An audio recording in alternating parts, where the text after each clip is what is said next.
Hello, ladies and gentlemen, and welcome back to Witch Talk. I am Audrey, I am your host, and today we'll be going over our segments when it comes to baby witchcraft, and today we're covering stones and crystals. So welcome back, ladies and gentlemen. A couple quick announcements. We have changed our logo again. This one seems to be more final. I just wind up improving on it, so lo and behold. Also, to let you know, Lunar Witch Designs and Witch Talk has paired up for exclusive merchandise made by the great and powerful witch herself, Lunar Designs Witch herself. Go ahead and check that out. The link is attached to the Facebook page with the Cup of the Crone Gemini segment, so you can go ahead and look that up. So today we're going to go over stones. We're going to go over crystals, what they are, how can they be used in magic, different type of stones, and incorporating magic into your world. Now, of course, you get some of my personal opinions on it because, lo and behold, that's why it's called Witch Talk, because you get it, hear me talk. Camera issues. Okay. So let's go ahead and break this down. Now, stones and crystals. So the earth produces a wide variety of stones, and each stone has an anonism, which is a specific signature for that kind of stone. It possesses unique properties that are suitable for different kinds of spells. And it doesn't have to be spells. It can be just different type of energies that it attracts. And I'll start explaining what stones do what, and some stones that you really need to keep in your witch's cabinet. So you can, what I would highly recommend when it comes to stones, like before you use them, cleanse them. And you can cleanse them by smudging with sage, with Palo Santo. You can cleanse them by letting them with a salt circle. You can cleanse them with incense. You can even cleanse them by the sun and the moon. So there are a couple of different ways to do that. Me, frankly, I cleanse by moonlight. They get cleansed that way, and then they charge that way also. So there are different ways to do that. So when it's coming to stones, there's a couple stones that you really want to keep in your cabinet. So for me, I like to keep clear quartz and rose quartz. Clear quartz is the jack of all trades. It is naturally cleansing, but also it can really be infused to do anything. If you don't have a stone that you need a specific spell for, you want to carry around, use a clear quartz. Your clear quartz can literally be used for anything. You want to charge it for love, to attract love, do it. You want to do it to attract money, do it. You want to do it, you want to charge it to repel negativity, do it. It is a jack of all trades. Also, it makes a really great shield if you're an empath and you pick up some negative energies. I keep a couple in my bag. I keep a couple in my pockets. You can see that I am actually wearing a couple now. I'm wearing actually moonstone right now in all of my jewelry because I'm a little obsessive. But yeah, clear quartz is definitely one you want to have. I would recommend getting a couple of pieces of clear quartz because you can use them for different things. Also, a couple things that you might want to keep in your bag is rose quartz. Rose quartz is used for love, happiness, harmony. It's used for, it really is called the love stone for a reason. So enhancing relationships, wanting to make emotional connections, wanting to align your heart chakra, rose quartz. My favorite stone personally is amethyst. Amethyst, of course, is that beautiful purple stone that I love so much, and it is literally helps enhance your psychic abilities. It helps you grow. It helps you open up your third eye, which is located right in between your eyes. I'm pointing to it if you're watching the video. It really embraces your psychic awareness, your intuition. It sharpens your intuition, and also it also makes a great shield when it comes to magical defense. That's something that I would definitely look into, grabbing definitely a couple pieces of those. Now let's go on to agate. Agate is the type of quartz. It's a type of quartz also, but it comes in many different forms. Like tiger's eye, carnelian are the two most common, and they're known by those names. So if you go to any store, be like, hey, I need carnelian or I need tiger's eye, they'll know exactly what it is. Tiger's eye is great for prosperity. When it comes to, so if you're wanting to do a prosperity spell, by all means, like tiger's quartz, definitely it. But agate comes in many different forms. It comes in Indian, it comes in generic, it comes in banded, it comes in moss, it comes in fire, it comes in blue lace.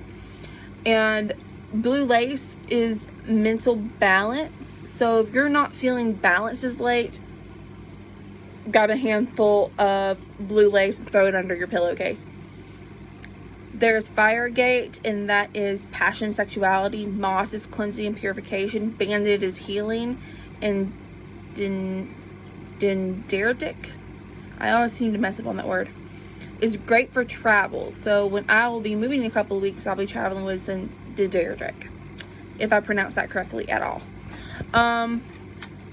Another great stone that I really love to have in my repertoire is lapis lazuli.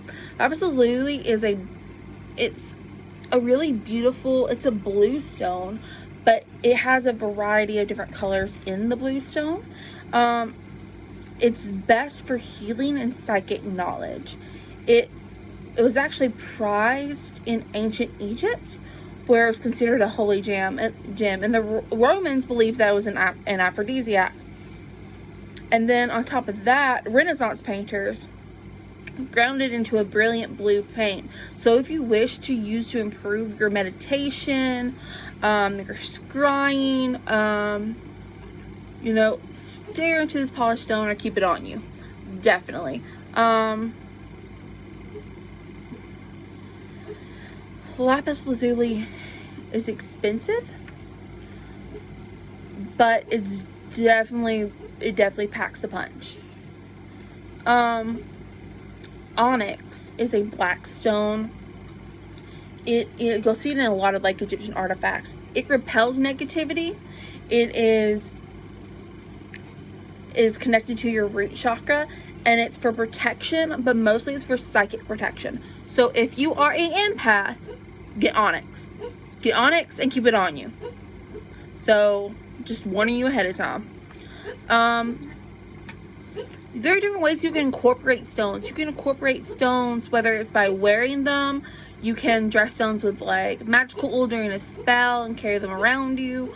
You can put them in your pocket. You can use them as divination scrying tools. You can add stones to your altar. I have multiple stones added to my altar personally, and one day I will show you guys. But and then stones can be used in necklaces. They can put in charm bags. You can give them to people. If you need protection, like totem, you can actually put it in your car. You can a stone really is a walking spell. It can be used for anything. You just have to be careful to recharge it. So keep that in mind. So topaz comes in many colors. But generally it comes in a kind of goldish color, kind of like a goldish or off orange color. And it has to do with warmth and abundance. It's also connected to Scorpio. Then you can go, and then there's a blue topaz that is for contentment and peace. So that's one that I like to really keep on me. And by the way, I didn't say this, but carnelian is really good for ambition and career spells.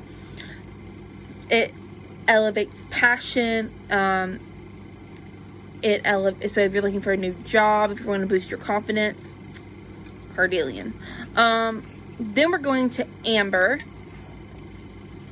Amber is a shape-shifting stone. It's actually a resin fossil, which I did not know that until I started studying this and started making my notes in my handy-dandy notebook. Amber comes in yellowish orange, and it runs to a deep brown. Of course, it comes in other colors like red, green, blue. But amber can be it can be rare and expensive. But in its normal, like, yellowish orange state, it actually is associated with fire because it actually burns, but it's a powerful healing spell. So what I use amber for is I use amber to get rid of nightmares and to inspire love. That's what I do and what I use amber for. Now, what I mainly use stones for is I usually put them in jewelry. Stones make great natural shields. Stones are like magnets, or like spiritual magnets, and each one is coded for a specific thing. And that's one of the things I love about stones. And there's so many different types of stones. There's so many stones. There's a stone for literally everything. There's a stone to attract love. There's a stone to attract sexuality. There's a stone to attract money. Melanite is a stone that attracts money. There's a stone to relieve stress. That's hermanite.